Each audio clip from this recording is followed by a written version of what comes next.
Alternate 2132-8.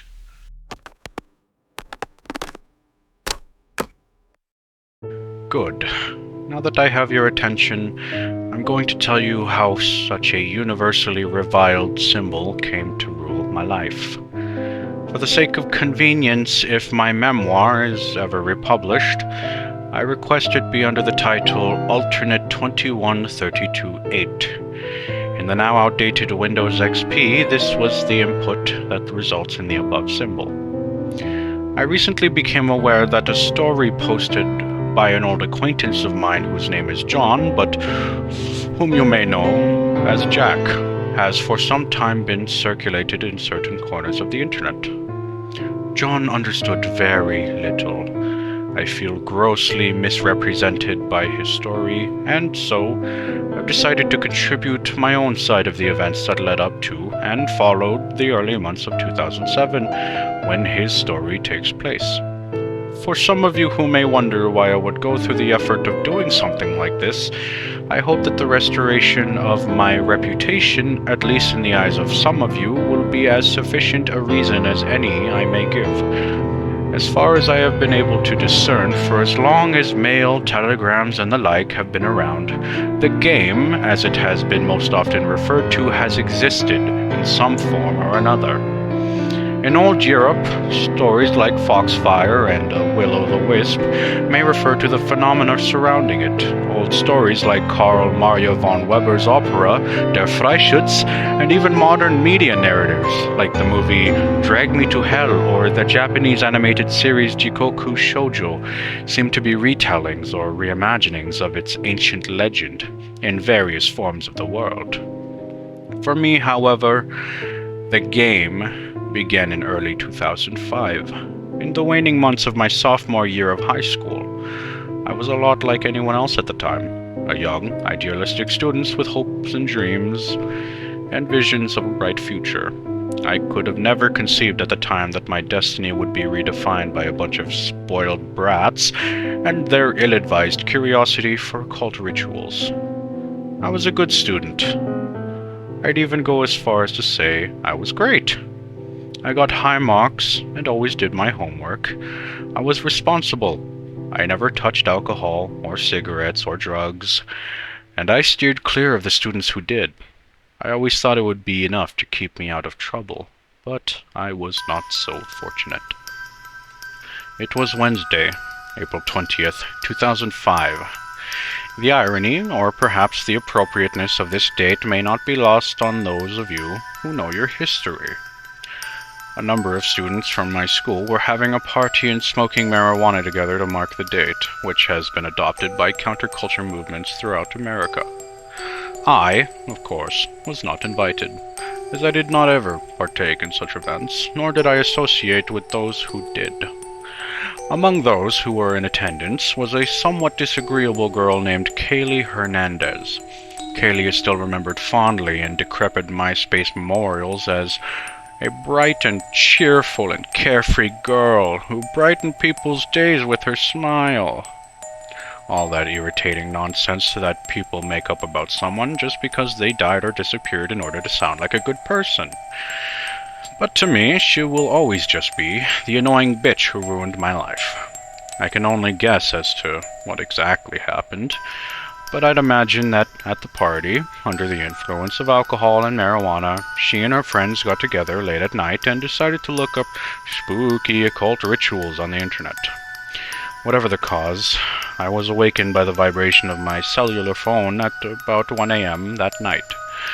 I remember sleepily rolling over and flipping open the phone, its soft blue glow illuminating my room in the darkness. I had one text message from Kaylee Hernandez.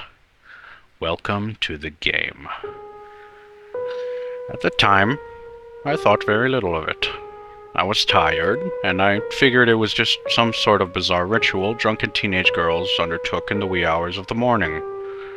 I even deigned to wonder if it was some kind of roundabout way of saying she fancied me. Although I had no interest in her or her ilk, I went back to sleep. The next day, things began to get strange. I dismissed it at the time as tricks of the light, but Walking to school and all day in class, I felt as if I were being watched or followed. I would see the briefest glimpses of black shadows or glowing lights in the corner of my eye. Whenever I looked more closely, however, I found nothing. On top of that, my cell phone began acting up. I can't remember exactly what model it was, but it was a Motorola, and for the time, it was pretty good. I had a web browser, data plan, all the bells and whistles. I didn't receive any more text messages, but I started getting a lot of glitchy notifications and nonsense text. I also noticed I had a new app, which I had no memory of installing.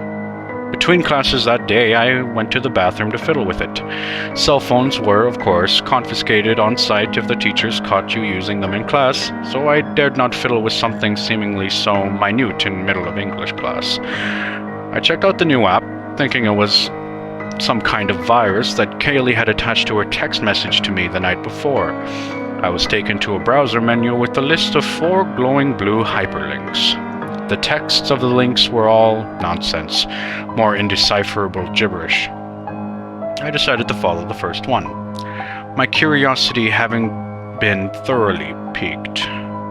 I was immediately shown an elaborate map that looked like a GPS. At the center, my position glowed in the school bathroom. A few other beacons glowed on the map, but I had no clues as to what they might be. The truth is, I was upset and worried that I had just accidentally purchased some sort of expensive GPS function for the phone, or worse, perhaps someone was tracking me now through the virus. I immediately turned off my phone and put it away, resolving to deal with it some other time. I wouldn't learn until later that this was a serious error. As school went on that day, my visions increased in frequency and intensity. I began experiencing auditory as well as visual hallucinations.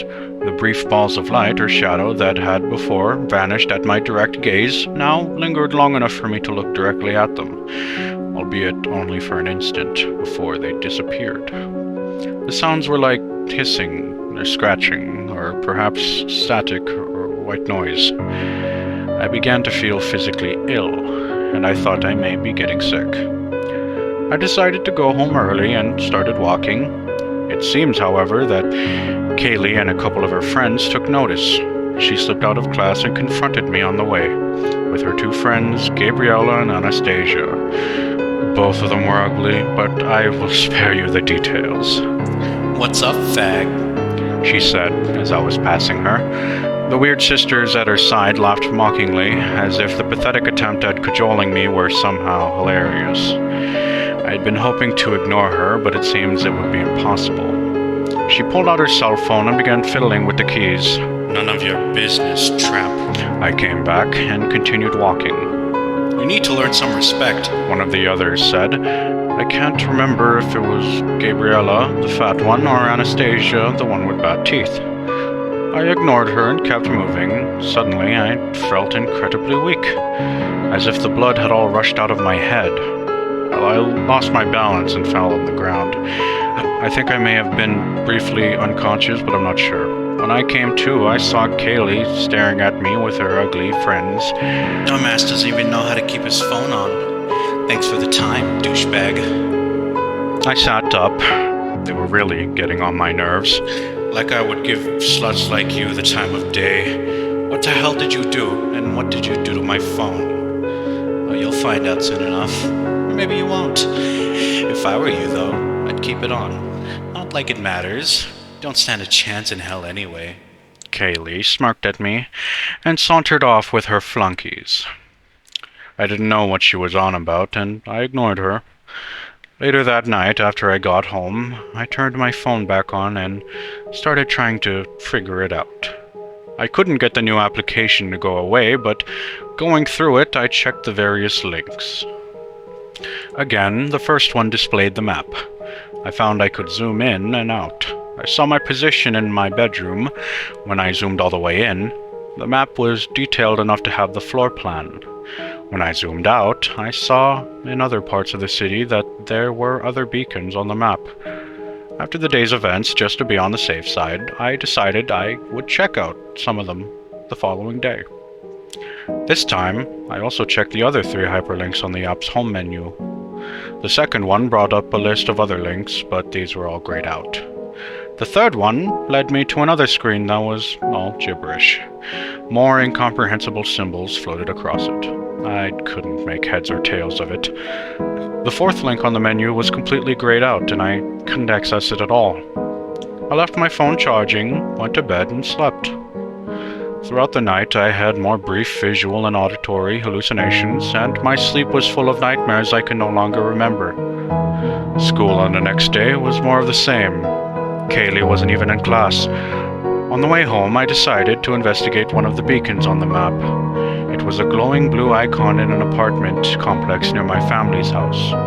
At this time, I still lived with my father and mother. When I arrived at the apartment, I found that the blinds were closed and the inside was dark. Having resolved that I did not walk out of my way for nothing, I knocked on the door. There was no answer. I tried again, more forcefully, and again.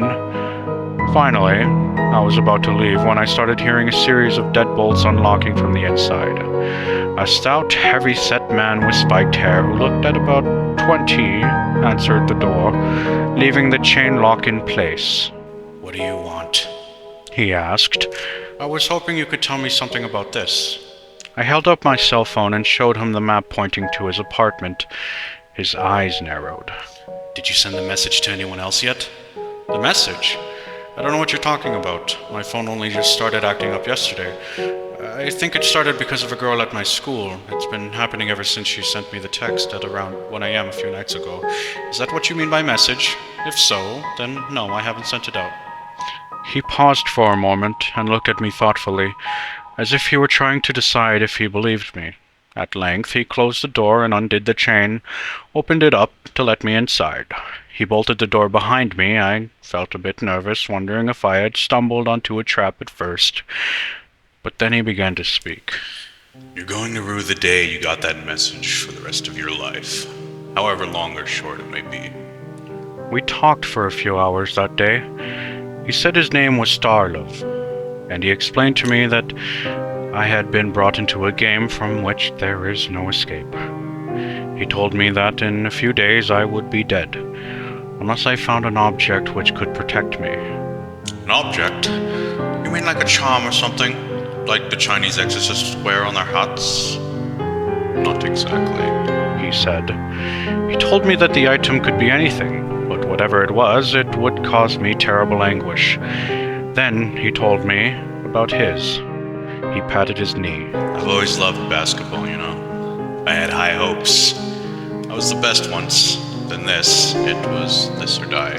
He had a knee replacement, an older, primitive model which caused him great pain when the weather was bad, or sometimes for no reason at all. His hopes of being a basketball player were smashed, and when he left, in his words, an alcoholic schmuck, he told me that if I didn't find the thing I needed, I'd be dead in 2 weeks. At this point, I decided the whole thing sounded crazy. I rebuked him and said he must not know what he's talking about. I don't know what they are or where they come from. I've seen glimpses of them. I still do. Out of the corner of my eye. I can tell by the look on your face that you've seen them too. The hallucinations.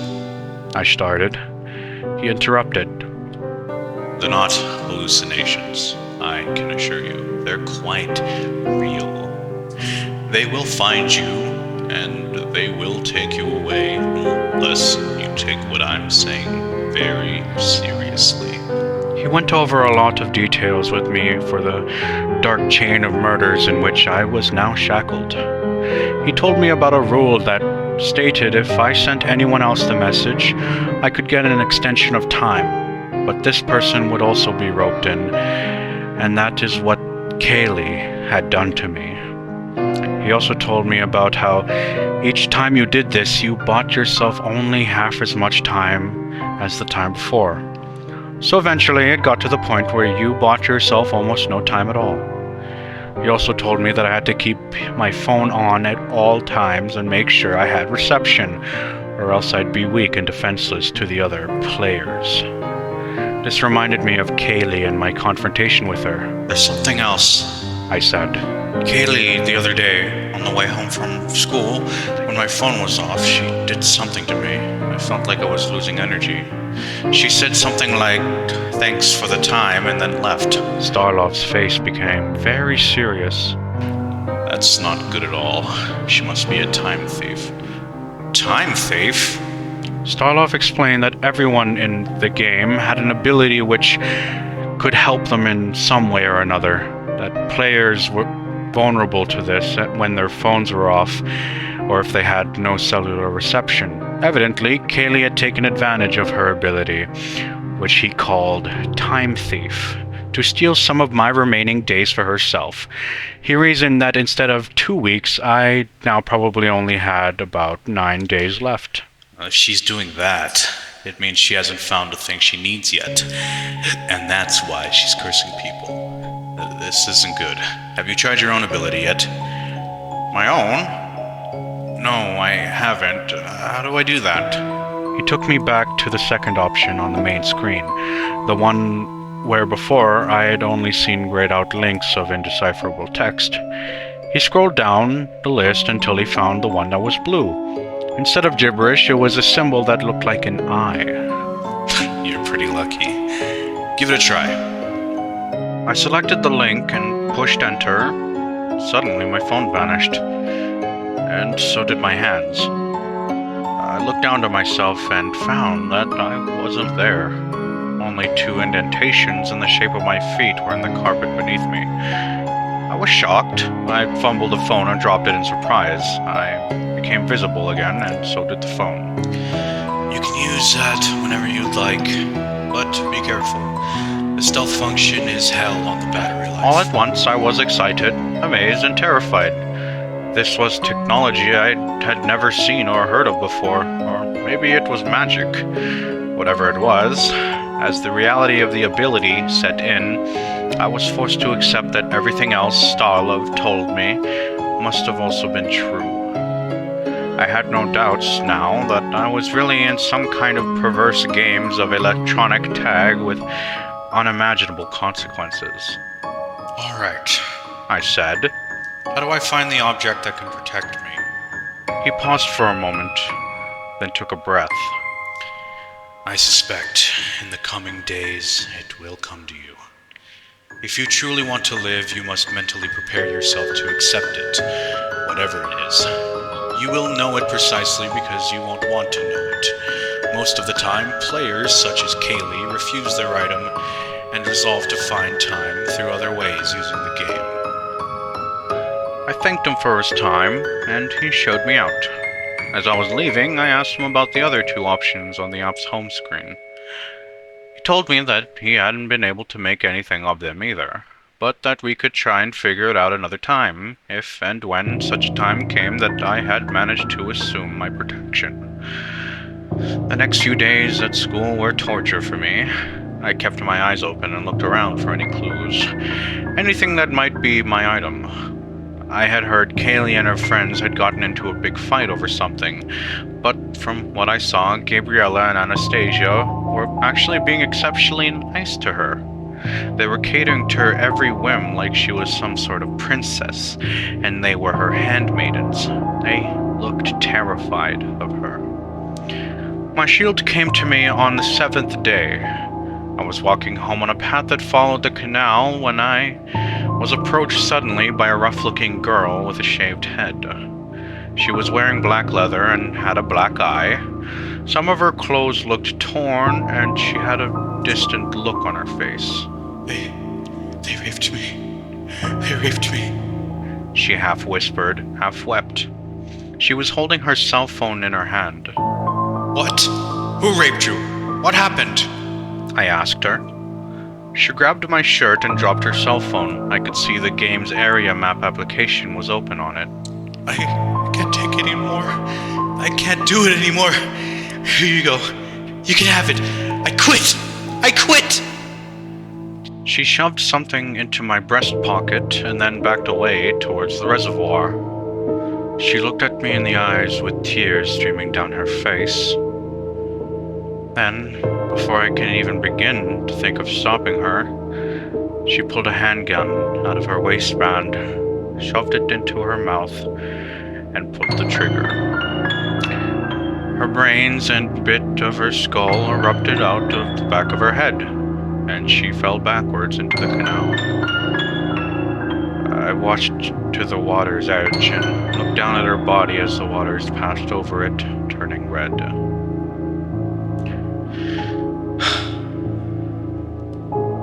I reached into my breast pocket and pulled out what she had given me.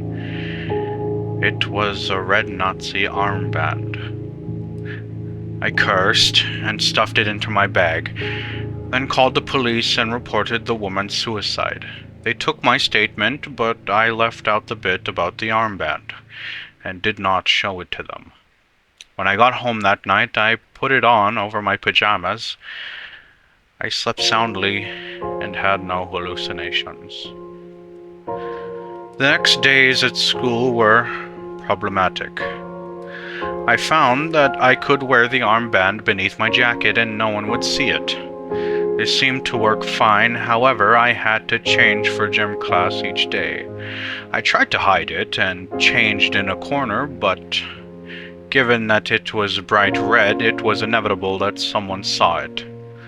The first day, I managed to laugh it off and say that it was a joke, a novelty item. But day after day, when they saw me wearing it all week, eventually, the other students began to spread rumors. One day at lunch, I was approached by a group of 3 students who were Mexican. They held me and tore off my jacket. Everyone could see the swastika emblazoned on my shoulder. They cursed me and beat me severely that day. The school counselor forced me to come in for a chat in which I tried and failed to explain that I simply needed to wear it. After that, I was very careful and managed to avoid expulsion by making sure none of the teachers could see the armband, even if they knew it was beneath my clothes. I had plausible deniability on my side, and they weren't allowed to strip me to see if it was there. This dealt with the problem of the teachers, but the other students were another matter. They all knew it was there, and that was enough for them. As you may already know from John's side of events, they began to call me by a butchered version of my last name. My own family started giving me trouble too, afraid I had fallen in with the gang of skinheads. Kaylee seemed to be enjoying my suffering, although it did seem to bother her that I hadn't vanished at the end of 2 weeks, as she had expected. She went out of her way to make my life hell on me after that, calling me out in public about the Nazi armband and coining the slur that haunted me. One night, after my 2 weeks were up, I decided I didn't want to deal with it anymore. I laid down on my bed, pulled off the armband, and left it on the nightstand. The hallucinations started up again, but I decided to ignore them with all my will. I went to sleep. About an hour later, around midnight, I was awakened by a loud noise. Something had slammed into the front door of the house. I sat up in bed in the dark, listening. After a few seconds of silence, there was another loud bang on the door, this one louder than the first. I began to shake, then the third bang came. It was like an explosion, and I heard the sound of splintering wood. The house's security alarm went off. In a panic, I reached over, grabbed the armband, and slipped it back onto my bicep. I could hear my parents awake and shouting from the other room. At length, when I was reasonably sure the sound had stopped, and the only noise was my father swearing, I left my room to see what had happened. The metal door of the house was dented inward, and it was crooked on its hinges. The decorative wooden paneling that had surrounding it was snapped and in pieces on the floor. My father turned and looked at me, standing in my pajamas with the Nazi armband on my shoulder. This is your fault! He swore at me. You and your neo-Nazi bullshit! You've got gangbangers terrorizing my house at night now, and I won't have it one more minute! This has gone too far! He threw me out of the house that night, and I was forced to get my own apartment.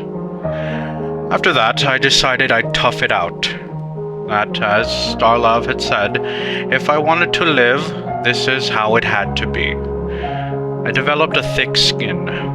People often accused me of starting fights later on, but I always turned the other cheek. I can honestly say that I had never returned a single physical attack on my person during my time in high school, save one. I stared at myself in the mirror and told myself again and again, I will endure this. I had never been so alone. Finally, sophomore year ended. I thought maybe I'd finally get some relief in the solitude that summer promised. That ended, however, when I got a message from Starlov late one night. The text of the message simply read, "People you know." Attached was a news report on the disappearance of two girls from my school. Gabriella and Anastasia were missing. I messaged him back, yes, friends of Kaylee. I decided she had to be stopped. Not really because of any sense of justice or anything, but because I was aching for some payback anyway. And now I could be sure I had the means and the excuse. I turned on the area map, tracked down her player beacon after watching it leaving her house. I wore all black, including a leather jacket and a ski mask, and approached her on the street after she was leaving a party. She was drunk. Oh, it's you. She laughed at me drunkenly. Good. I was in need of some more days. That isn't going to work. I took off my jacket and showed her the armband. Her eyes narrowed and she seemed to sober up. Give me that. She said it hatefully. No, I said. She took out her phone and fumbled with the buttons. Suddenly, she dashed at me faster than my eyes could see and hit me center mass. I was sent flying backwards across the pavement. I later understood that she had a new ability that allowed her to move at incredible speed. Fortunately for me, she was a careless slob, and the one charge was all her badly neglected and overworked cell phone battery could handle. Her phone's power went out, and she began cursing at it. I had the wind knocked out of me, but I had managed to pull myself together and get back on my feet. I opened up my own phone and activated the stealth function. I was physically stronger than her, and being invisible only made taking care of her even easier. I struck her from behind and took her phone from her. Then I threw it on the ground and destroyed it, pulverizing it with the heel of my boot until it was a smashed mess. I took the SIM card with me, then turned off stealth and left Kaylee there, scrambling around to gather the bits of her ruined phone. A few nights later, she showed up at my apartment and started swearing at me. She would have attacked me, but I kept the door chained. But that didn't stop her from reaching in and throwing herself against it, trying to break it. you fucking murdering bastard! You faggot piece of shit! She cursed me again and again. I called the police, and she broke down when she heard the sirens coming. You have to help me. There were tears in her eyes. Please! I'm almost out of time, please! She begged me, like a worm. She ran off before the police arrived. I never saw her again. She disappeared without a trace that night. MySpace pages all wore R.I.P. Kaylee banners for a while, and people remembered her fondly as the spunky girl who stood up against that one Nazi bastard who went unnamed. If you've read John's side of the story, then I don't need to go into too much detail about the events of July 2005 to May of 2007. As far as I can tell, he seemed to get what little facts he had fairly correct. I will, however, try to fill in some of the holes. John transferred in at the end of '05, like his story states, our junior year. The year was uneventful for the most part. I traded messages with Starlove a bit more from time to time, and tried doing some research on the game in online forums and old legends, but found nothing of use. I just kind of adapted to life as a hated National Socialist. It wasn't easy reconciling this with my Christianity. There's a theory sociologists talk about called labeling theory, which states that if people treat you like something for long enough, you eventually will become the mask. Where I once hated Nazis, I started studying them intensely and found a sort of fascination with them. As I sit here typing this memoir, various artifacts from the war litter the room, and a Nazi propagandist poster stares down at me. Labeling theory or not, I could never really get away from who I really was, or wanted to be, though. I developed a sense of self-loathing for a while and got into a lot of masochistic practices, trying to punish or purify myself through physical pain. I practiced some self-flagellation for a bit, but I have since moved past all of that. I've seen some speculate that maybe I was using the torture devices as a decoy for my shield, but admittedly, I never really thought about it that much. I'm not that smart. Since then, however, I have toyed with the idea of a decoy shield in case another Stephanie comes along. On that note, I just wanted to say that Stephanie Chung was an even worse person than Kaylee. Her relationship with John was never as good as he portrays it in his version of events.